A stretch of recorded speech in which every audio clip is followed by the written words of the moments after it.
Good morning, everyone, and welcome to today's announcement. Joining us this morning is the Honorable Minister of Environment and Protected Areas, Rebecca Schulz, alongside MLA for Taber-Warner, Grant Hunter, and Richard Phillips at the Alberta Invasive Species Council. I will now let Minister Schulz kick off today's announcement. Well, good morning, everybody. On this beautiful, bright, and sunny day, today we are announcing another step forward in our fight to keep aquatic invasive species out of our province. From the Rocky Mountains to the lakes and rivers that weave through our lands, Alberta's waters are at the heart of our province. They are vital for our environment, our economy, and of course, for our way of life. But aquatic invasive species, tiny invaders like zebra and quagga mussels, pose a real and growing danger to our waterways, our infrastructure, and of course the livelihoods of many Albertans. These species wreak havoc wherever they go. They outcompete native species, leaving our fish and wildlife struggling to survive. They clog pipes and damage boats, costing us millions of dollars in repairs. And they threaten industries like fishing, agriculture, and tourism, putting jobs and our local economies at risk. Alberta is currently zebra and quagga mussel free, but more and more detections are being reported across Canada and the US, and we already intercepted 8 such contaminated watercrafts this year already. That is why Alberta is setting the highest fines in North America to protect the province from these dangerous invasive species. Starting next week, fines for not removing a bilge plug when transporting a watercraft will jump from $180 to $600. And fines for failing to stop at an open inspection station will increase from $324 to $4,200. These are the highest fines anywhere in Canada and North America. It shows that we are taking action now to ensure we remain invasive mussel free for years to come. Why such strong action? Why such high fines? Well, it's because the stakes are so incredibly high. Just one boat carrying invasive mussels can put an entire aquatic ecosystem at risk and lead to millions of dollars in damage to irrigation infrastructure and, of course, to our waterways. If these mussels are established in Alberta, they would spread rapidly, clog waterways, harm ecosystems, and would be extremely challenging to eliminate. We've seen that in other jurisdictions across North America as well. A recent study estimated that if mussels were introduced into Lake McGregor, it could cost $284 million each year in damages, and that is just one lake. These higher fines are just one part of Alberta's increased defense. We have established our province's first aquatic invasive species task force. They are going to be having their first meeting following this announcement today. And we've also increased the number of inspection stations and inspectors across our province. We're keeping inspection stations open longer and created a new roving inspection team to rapidly deploy to wherever it is needed most. We're taking this fight seriously because it matters to all of us, and we're investing in prevention and rapid response because we know that it works. You will see that we brought a poster from one of Alberta's most successful campaigns of all time with us today, Keeping Alberta Rat-Free. Now, for years, Alberta's rat control programs have been really, quite frankly, the envy, certainly across Canada, but I would say the world. They've allowed us to keep a rat-free province for over 70 years. When rats are identified, they are reported and addressed quickly, preventing resident breeding populations from being established. Now it's time for us to take a similar approach against a new threat. Invasive mussels may be tiny, but of course their negative impacts are massive. Many years ago, the rat control program ran posters urging all Albertans to keep them out. We are doing the same now with zebra and quagga mussels and all other aquatic invasive species that can do such massive damage to our province. And we need help from all Albertans and, quite frankly, visitors to our amazing province. If you are going boating or using any watercraft outside of the province, clean, drain, dry, and inspect your machine before coming back home. It will save you money and keep Alberta zebra and mussel free. Of course, invasive species are nothing but trouble, so let's protect our waters, our wildlife, our way of life. Let's keep them out for good. Thank you very much, and I'll now ask MLA Grant Hunter, he is also chairing our task force, to say a few words about why these fines are needed. Minister. Thank you. Well, thank you, Minister, and that is great news. I will tell you that as the MLA for Tabor-Warner, we have 70% of Canada's irrigation land right in southern Alberta. And the investments that we've made, that our forefathers and foremothers have made in the past, put us in a position, an enviable position, to be able to grow 60 specialty crops, to be able to export around the world some of the best crops in the world. And so we need to protect that. If the quagga or zebra mussels were to get into these irrigation lines, it would be almost impossible to get them out. And the cost that Minister Schulz was talking about was the cost of just being able to clean up lakes. The cost actually cleaning up or to fixing the irrigation infrastructure that we had is there's no quantum for that. And so other jurisdictions like Idaho, who has also a very large irrigation network as well, have recognized the importance of making sure that we get serious and tough on this. Now, I will admit that I believe that the vast majority of boaters and people who use our waterways are responsible, and that they're good people, and that and so they don't have to worry about this. It's those people who are not being careful. Those are the ones that we want to make sure that they get the message that we're serious here in Alberta. And we have some beautiful lakes. We have some beautiful streams. We want you to come here and enjoy this place, but we want to make sure that you're doing it responsibly. And so with that, this is a welcome news to us. And I look forward to meeting with my task force later on today and talking about the importance and working through some more steps that we'll need to do to make sure that we're safe in Alberta for our waterways. With that, I think we'll turn it back over to you. Thank you, MLA Hunter. I just wanted to point out that I neglected to mention Kelly Carter is also with us, Chief Executive Officer at Alberta Wildlife Federation, and Dr. Patrick Hannington, Associate Professor, Environmental Health and Sciences, Alberta. I also want now to go to the room. I guess we're outside, so we have the mic right there for anyone in the room who would like to ask a question. Yeah, you said that you've stopped 8 boats so far. Where were those boats coming from? You know, I don't have the data on where these 8 specific boats this year were coming from, but we have done research into where they were coming from last year. The vast majority of boats that we see coming into Alberta that we have identified these invasive species on, the vast majority of them generate typically in Ontario and Manitoba and are entering our province through Saskatchewan. Of course, we know that our southern borders are also a risk, especially through Montana. That's why we've reached out to Canada Border Security Agency to step up enforcement as well, as they're responsible for international borders, and I do believe that other provinces have been asking them to do that as well. There's also a small risk from British Columbia. I know British Columbia, a lot of those communities are also having the same discussions we are, but given the fact that these invasive species are in fact have already infiltrated waterways in Ontario and Manitoba, that's where we see the greatest risk coming from right now.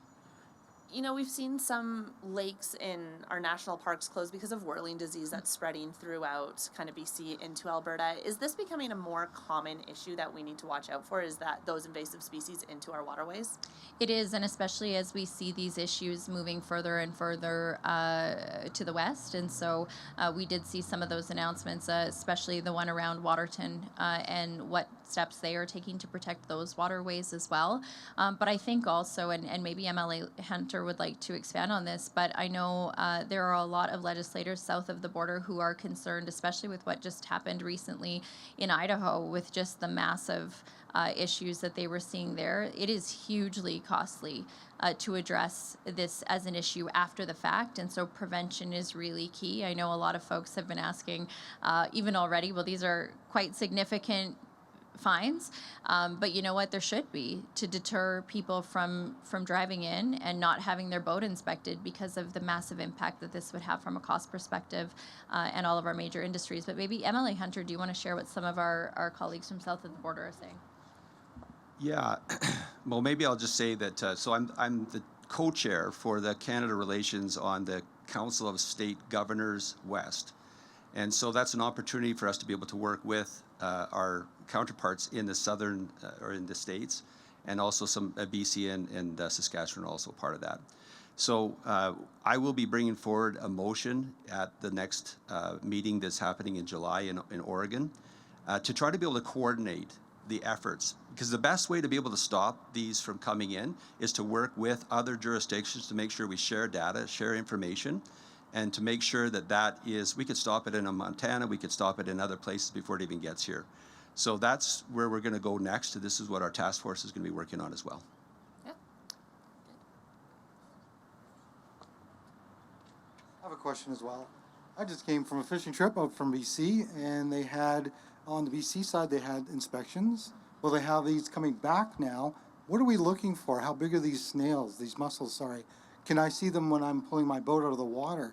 Can I get rid of them myself, or is this something that they will do on the spot? So I will hand it over to one of our experts to talk about exactly what you may want to look for as a boater.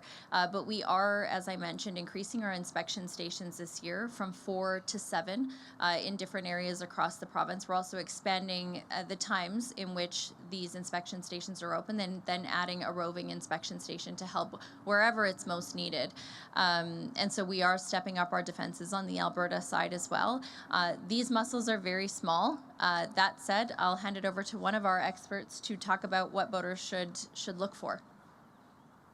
Am I the expert? Okay. Yeah, I can at least address the question about the size of the mussels. So I'm Patrick Hannington. I'm a professor in the School of Public Health at the University of Alberta. And the mussels have 2 primary life cycle stages that we would be interested in finding. The adult mussel, like the minister just mentioned, is small but visible, about the size of maybe your fingernail. And it would be stuck to something probably, like most mussels you would see. The larval stage of the mussel, though, is called a veliger, and it's microscopic. So that can be transported in bilge water or other parts of your boat. So that's why the inspection stations will help clean the boats with steam or something like that to help make sure that those veliger larvae, which are invisible to the naked eye, are killed before they put the boat back in the water. Yeah. Any more questions in the room? Seeing none. Oh, one more.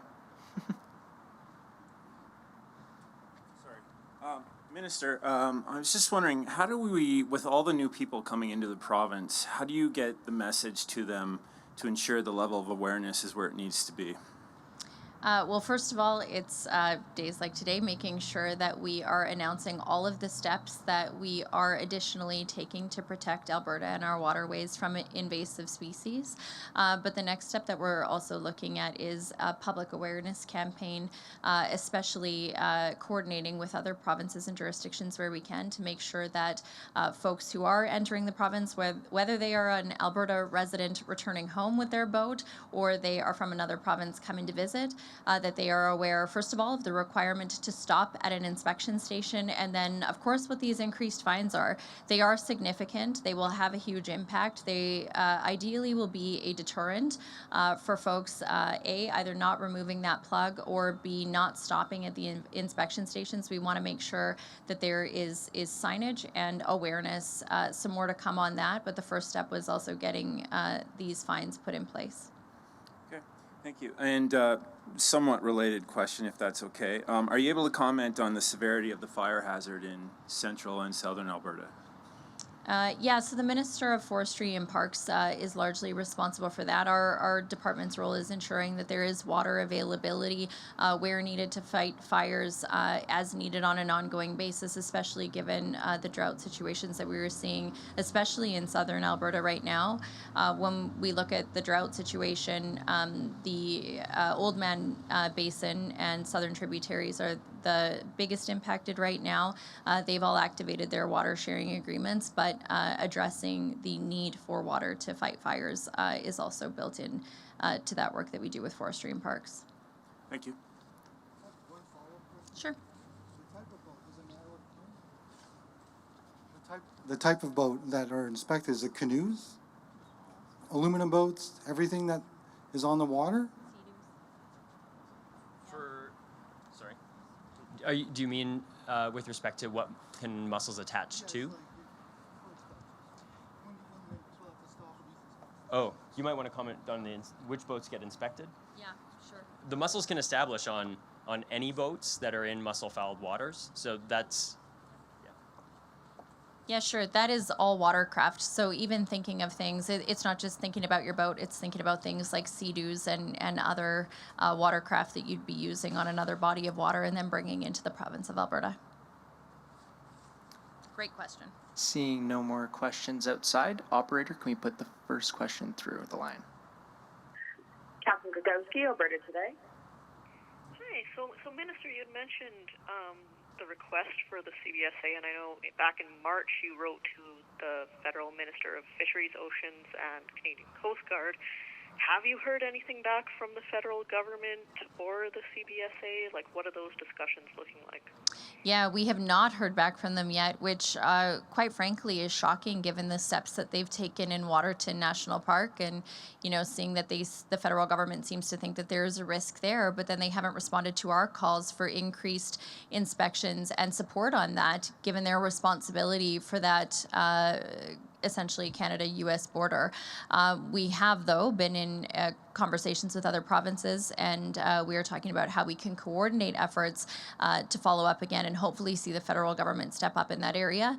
I also would say that there are a number of officials, including members of parliament from across some of the prairie provinces, who've also written to the federal government to make sure that they're aware of just how big the risk is of these invasive species. And so we do hope to hear from them soon, and we will definitely be following up. Did you have? And a off-topic follow-up, yes, thanks. So as part of your mandate letter, you were tasked with working with Energy Minister Brian Jean and the Justice Minister to review the Canadian Energy Centre. And of course, we've learned it's being brought under the Premier through the Intergovernmental Relations Office. Can you speak to what your review found and what sort of changes you have advocated for as part of that review? Yeah, I would say that the Canadian Energy Centre has done a very valuable and important work over the last number of years, especially when we look at the attacks on our energy industry, not just from, I would say, activists, but also, quite frankly, from the federal government. They've played an important role in compiling research and data and helping us to communicate exactly the benefits and facts around our energy industry. Obviously, there's still value in that, and that's why it's being moved into intergovernmental affairs, and I do believe that the Premier will have more to say on that later today. Thank you, everyone. That concludes today's press conference. We do have a rat control poster right behind you guys if you guys would like to check that out. Thank you very much for coming, everybody.